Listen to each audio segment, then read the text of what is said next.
now that I have gotten the business out of the way. The D in Big D stands for Dunzo. Michael, please help me make sense of what happened yesterday with Dallas. Oh, my. I think the only way you can make sense of it is the fact that you realize that since they've won their last Super Bowl, this franchise has a 54% winning percentage. And they're 5-13 in playoffs since then. And I think if you watch the later game, you saw two teams that have mental and physical toughness. And it's no accident. It's no accident at all that Matt LaFleur took the ball and basically said to the Cowboys, you guys are nothing but front runners. If we get in the lead, you'll fold like a cheap tent. And he did. Yeah. He did. He called their bluff. And they folded like a cheap tent. Like they have no mental fortitude to them. And all this conversation about how things have changed, nothing's changed. You know, they're 12-5, great year. But when the chips are down and they need to make a play or they need to have the mental toughness to win a close game, tell me when they've done it. I mean, they get the call against Detroit, can't win the close game in Miami, get run out of Buffalo. Like, you know, great, you beat Washington. You know, great, you beat the Giants. Great, you know, but tell me you beat the Chargers in Los Angeles. That was a tough game. To me, every time you turn around, when you get to the playoffs, this team has no mental toughness. They're not ready to take the game to another level. Think about it, Stormy. The second game, the Lions gained 86 yards in the second half. They scored 3 points, and somehow, some way, they came out the winner. Yeah, imagine if I told you that before the game, that was going to be the stat line for Detroit in the second half, and I told you they won. You'd be stunned. But they did their work in the first half, and they handled business to close things out in a 1-point win there. As for the Packers-Cowboys game, 48-32 is our final, but it was not that close. There was some empty calorie stat padding later on in the game. Green Bay led by as many as 32. So Packers win straight up as a 7-point dog. Total goes way over the 52.5. And I love that you mentioned Green Bay, instead of, you know, doing the normal deferring when you win the coin toss like we typically see, they say, no, we're going to take the ball first. We're going to quiet down this building. They took the air out of the place, ran it down their throats, and this is now the 9th straight game they've scored the first touchdown of the game. And at no point was it a game. You look at the play-by-play, first 7 offensive drives, touchdown, punt, touchdown, touchdown, touchdown, touchdown, touchdown. Oh, and by the way, the defense also had a pick 6 in that span as well. It was remarkable. I think, to me, too, when I was watching it, I felt like McCarthy didn't know what he was getting into here. Like we said yesterday on the air that this was going to be a track meet. We liked the over in the game. It was going to be a track meet because both teams could move the ball. I wasn't sure what team could get control of the game at any point, even if it got out of hand. Even when it was 20-0, I didn't think they were going to lose control of the game. I thought they could get back in it. And when McCarthy was like trying to go 3 plays, first down, like I think he didn't realize that if we punt this ball back to them, they can score on us. Like we can't cover them. I don't think he understood the matchup of his defense against their offense. I certainly did. I certainly did. I knew they could pass protect, and I knew Love was playing great. Now, did I think that they could win outright? No, because I felt like the Cowboys could win the game in the fourth quarter. But with no pass rush, we saw how bad the Cowboys secondary operate. They're not going to cover those guys one-on-one. And Love was able to move around the pocket enough to get away from the rush. And once they got tired, once the Cowboys got tired, it was over. It was over. And so there's a lot wrong than just Dak played bad. There's a lot wrong with Dallas other than McCarthy's supposedly not a great. There's more to it. This, to me, seems institutional a little bit in the sense that the team's not ready or trained to be ready for playoff time. And when you're a 54% win percentage team since the last Super Bowl in the 90s, that's pretty telling. Yeah, it's been 30 years since they have played in a conference championship game. Dak Prescott now 2-5 in the playoffs. He also falls to 1-5 with 10 picks in his career against Green Bay.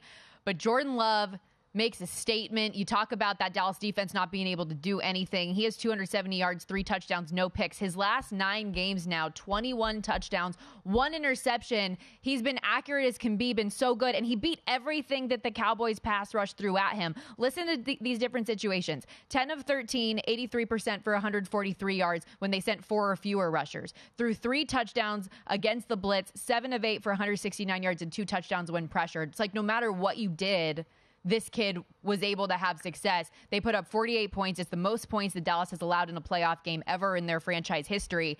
And because you mentioned the Mike McCarthy aspect of it, obviously, that's a huge question. Is he going to survive this? And immediately after the game, Jerry Jones had just about every single media member in that building around him. Here's what he had to say.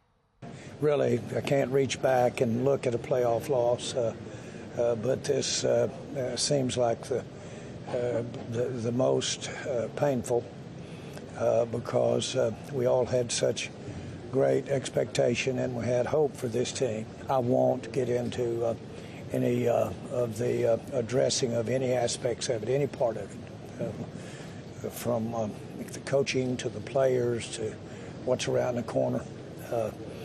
On a personal basis, I'm floored. He hasn't said yet, but it's something that will be addressed. And we've seen people already saying, is Bill Belichick going to be the head coach of the Cowboys next week? What do you think?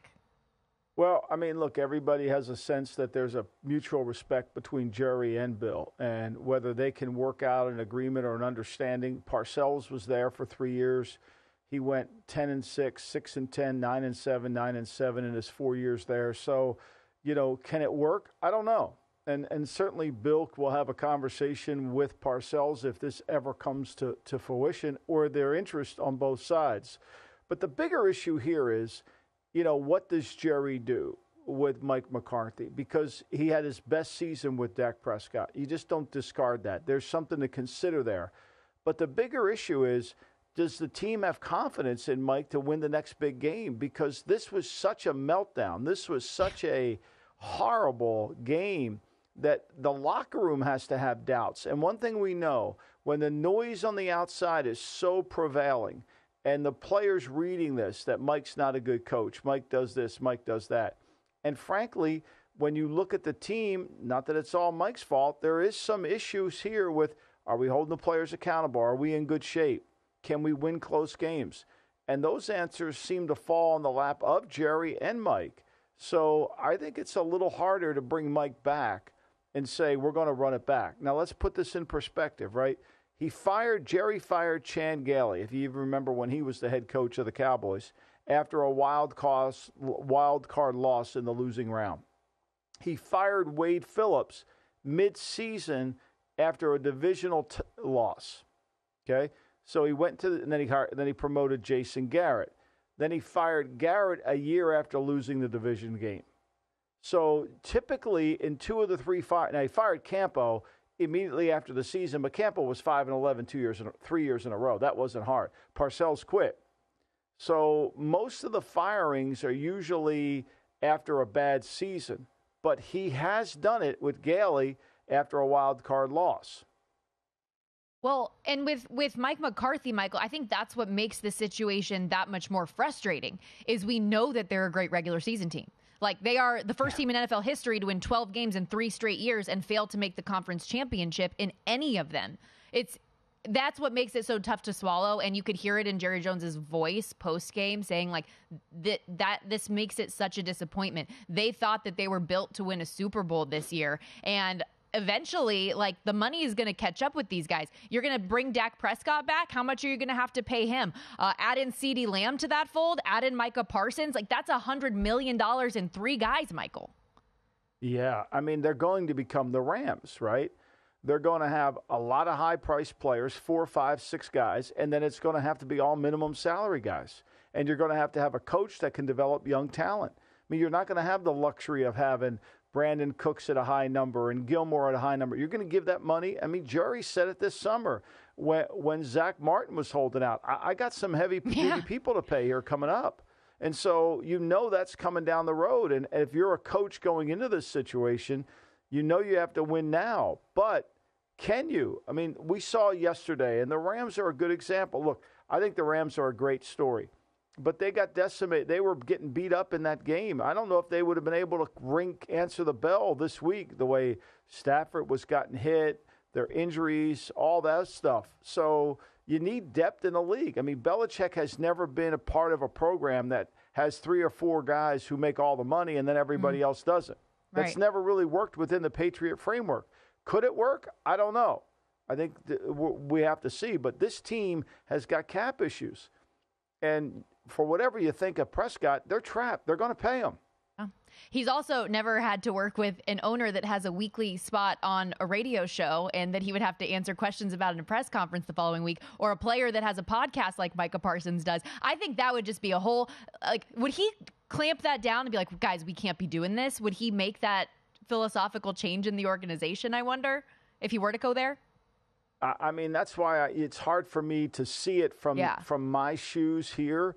But look, when 2 people get in the room, and I'll give you the greatest Parcells line about Jerry that I've ever heard. He said, look, Jerry Jones can talk a cat off the top of a fish truck. And so when you've got that kind of salesmanship, anything goes. Impressive. Go to VSiN.com/subscribe to become a VSiN Pro subscriber today.